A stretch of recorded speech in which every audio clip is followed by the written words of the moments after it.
आइए अतुल जी, आपका स्वागत है बीपी गंगा की इस पदयात्रा में। नमस्कार, आपको भी शुभकामनाएं। और ये अच्छा है, जनता का व्यूज और जनता के व्यूज आपके पास तक पहुंच रहे होंगे। तो बीजेपी दावा कर रही है इस बार भी कि इस बार भी हम प्रदर्शन दोहराएंगे, लेकिन आप किस आधार पर ये दावा कर रहे हैं कि साइकिल दौड़ेगी? देखिए, एक चीज आप समझ लीजिए, जो पिछली बार भाजपा की सरकार बनी है, इन्होंने जिस तरह नफरत सिखाई, लोगों को नफरत बांटी और नफरत का कारोबार किया। मैं तो हमेशा ये बोलता हूँ कि अगर इस देश में नफरत किसी ने सबसे ज्यादा बढ़ाई है, वो भाजपा के लोगों ने बढ़ाई है। तो कौन से ऐसे मुद्दे हैं जिनको बड़ा करेंगे? देखिए, मुद्दा इस समय मैं समझता हूँ किसानों का बहुत बड़ा है। तो हवा भरी जा रही है साइकिल में। क्या ये साइकिल पश्चिमी उत्तर प्रदेश में, ठीक है, किसान नाराज है, किसान कह रहे हैं कि हम आंदोलन कर रहे हैं, लेकिन क्या अतुल प्रधान को लगता है कि ये साइकिल सरधना से लेकर मुजफ्फरनगर से लेकर आगे तक चलती रहेगी साइकिल? हमारे साथी जो साइकिल ठीक कर रहे हैं, हम पूछना चाहते हैं, कोरोना के समय में क्या इन्होंने नहीं किसी ने नहीं देखा क्या हालत थी गरीबों की? अभी इस समय पर कितनी महंगाई है, जहां डीजल और पेट्रोल के दाम थोड़े घटे हैं, लेकिन उसके साथ साथ आप देखेंगे महंगाई बहुत है जी। सब्जी पे 100 रुपए किलो सब्जी हो रही है जी। ये मैं अकेला नहीं बोल रहा हूँ। आप किसी आम जनता से, हिंदू, मुसलमान, सिख, ईसाई, जैनी, बौद्धिस्ट, 110 रुपए किलो टमाटर है। अभी इनसे आप पूछ लीजिए दाल क्या रेट है। महंगाई बहुत हो गई, बहुत महंगाई, बड़ा मुद्दा होगा चुनाव, बहुत बड़ा ये मुद्दा होगा। बहुत अच्छे मुद्दे आप उठा रहे हैं। ये बात होनी चाहिए महंगाई की, लोगों की रोजगार की, बिजली की। लेकिन क्या बात है कि कुछ प्रेस कॉन्फ्रेंस जब होती है आपके अध्यक्ष जी की, तो ये कहते हैं हमारी सरकार आएगी तो बुलडोजर का मुंह घूम जाएगा, स्टीयरिंग घूम जाएगी। असल मुद्दा बुलडोजर है, असल मुद्दा महंगाई और गरीबी है। असल मुद्दा ये बात सच है कि किसान है, मजदूर है, नौजवान है, बेरोजगार है, ये असल मुद्दे हैं। हम पूछना चाहते हैं, जिला पंचायत के चुनाव में, पंचायतों के चुनाव में किसने नहीं देखा? आपके चैनल पर हमने एबीपी गंगा सहित सब चैनलों पर देखा किस तरह महिला के कपड़े बांट दिए गए। कौन लोग थे वो? आप पहचानते हैं इनको? कौन है? अतुल प्रधान है जी। कौन है अतुल प्रधान? यही तो अतुल प्रधान है, नामी आदमी। इनको भी आप पूछ रहे हो, ये सब सपा के नेता है। तो भाई ये तो कह रहे हैं बदलाव होगा है जी। देखो ये महंगाई इतनी है, अभी तो जनता आप आने वाला चुनाव बताएगा। सपा जीतेगी, सपा जीतेगी। अब की बार सपा सरकार। ऐसा क्यों लग रहा है? 22 में बाइसिकल सपा विकास के काम किए थे पिछली सरकार में। भाई साहब, सपा सरकार, सपा सरकार, वाजपेयी यही सपा सरकार। क्या हो रहा है इस बार? कोई बदलाव होगा? बदलाव तो इतना होना आप सोच भी नहीं सकते। बदलाव इतना होना है, सोच भी नहीं सकते। दिवाली कब आई कब गई पता नहीं। व्यापार चौपट है, व्यापार नहीं है। लोहे के कितने दाम बढ़ जाए किसी को नहीं पता। बदलाव तो आना है। बहुत हुई महंगाई की मार, अब की बार समाजवादी।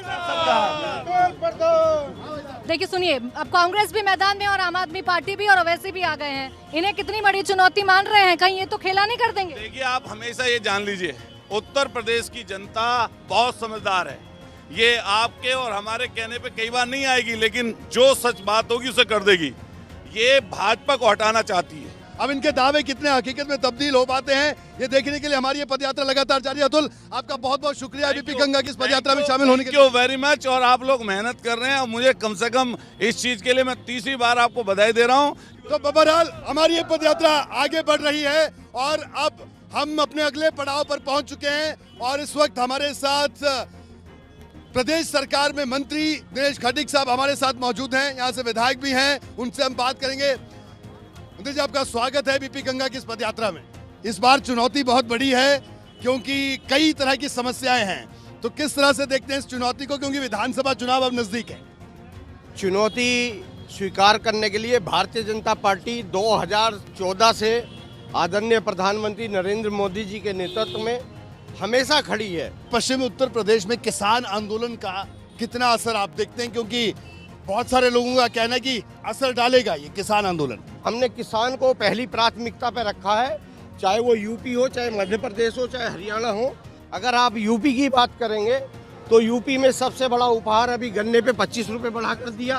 विकास हुआ है आपके इधर मेरठ में या पश्चिमी यूपी? क्या हुआ? महंगाई चल रही है, वो तो कह के विकास है। महंगाई आपको लग रहा है महंगाई बढ़ी है? बढ़ी रही है महंगाई में। और विकास विकास भी बढ़ी रहा है। विकास भी बढ़ रहा है। कहाँ विकास कम कहाँ हो रहा है? ये तो विकास में तो घूम रहे हैं। सबके अपने अपने व्यूज है। महंगाई एक बड़ा मुद्दा है और चुनाव में भी ये बनता हुआ दिख रहा है। क्या आपको नहीं लगता कि ये इतना बड़ा मुद्दा हो जाएगा कि इलेक्शन को ओवर पावर कर जाएगा आपके? बिल्कुल फ्री राशन देंगे, जिसमें दाल, चावल, चीनी और गेहूं ये सब फ्री दिया जाएगा। जब लोगों से बात करते तो कहते हैं कि हमें फ्री राशन नहीं, रोजगार चाहिए। योगी आदित्यनाथ जी की सरकार ने इस उत्तर प्रदेश के अंदर 5 लाख नौकरियां देने का काम किया है, चाहे वो बड़ी IAS IPS की हो, चाहे वो छोटे कर्मचारी तक हो। क्या लग रहा है आपको, मंत्री जी जो दावा कर रहे हैं ऐसा कुछ हुआ है या सिर्फ दावा है? नहीं, ये सच है। जो पहले की सरकारें थी उसमें हमें डर लगता था सड़क पे निकलने में, पर अगर आज की बात की जाए तो हम खुला घूम सकते हैं, कोई कमेंट नहीं कर सकता, कोई गलत तरीके से नहीं देख सकता। तो ये बात सच है कि हम बहुत सुरक्षित फील करते हैं। स्नैचिंग बहुत होती थी, बहुत ज़्यादा, बहुत कम है। समाजवादी पार्टी कहती है कि आप सिर्फ एक ही वर्ग का विकास करते हैं, आप सबका साथ सबका विकास नहीं करते हैं। ऐसे आरोप क्यों लगते हैं आप पर? ये तो आपको खुद स्वयं पता है कि बिजली 24 घंटे आती थी तो वो कहाँ पर आती थी, ये आपको पता है। अति पिछड़ों में नौकरी लगती थी तो वो ज्यादातर कहाँ पर लगती थी, ये आप लोगों को पता है। भाई साहब कुछ हुआ है, विकास हुआ है आपके यहाँ पे? हाँ जी, विकास तो हो रहा है। हुआ है विकास? हाँ जी हो रहा है। क्या लग रहा है, चुनाव नजदीक है, देखिए मंत्री जी भी हमारे साथ पद यात्रा कर रहे हैं। जी विकास की आगे से भी आपसे बहुत उम्मीद है, मगर विकास भी खूब हुआ है। अच्छा मंत्री जी, इनका कहना है कि आपसे बहुत उम्मीद है आगे भी विकास की। विकास होगा, बिल्कुल विकास हुआ भी है। नहीं और आगे जो आपने कहा भी है इसके लिए भी मैं इनका धन्यवाद करता हूँ। ठीक है, वो रोड तो अच्छा बना है, लेकिन दिनेश जी वो रोड दिल्ली जाता है मेरठ से, यानी वो दिल्ली की सरकार तो बनवा देगा, लेकिन वो रोड क्या लखनऊ भी पहुंचाएगा आप लोगों को? आप केवल मेरठ से परतापुर जाइए और परतापुर से सीधे लखनऊ आप जाएंगे। और उसके अलावा सबसे बड़ा प्रोजेक्ट जो आदरणीय योगी जी ने पश्चिमी उत्तर प्रदेश को देने का काम किया है, मैं धन्यवाद देता हूं आदरणीय योगी जी को कि उन्होंने गंगा एक्सप्रेसवे यहाँ से लेकर के सीधा, आप लखनऊ की बात मत करिएगा, वो सीधा प्रयागराज के लिए बनेगा। जी दिनेश जी, आपका बहुत बहुत शुक्रिया ABP गंगा की इस पद यात्रा में शामिल होने के लिए।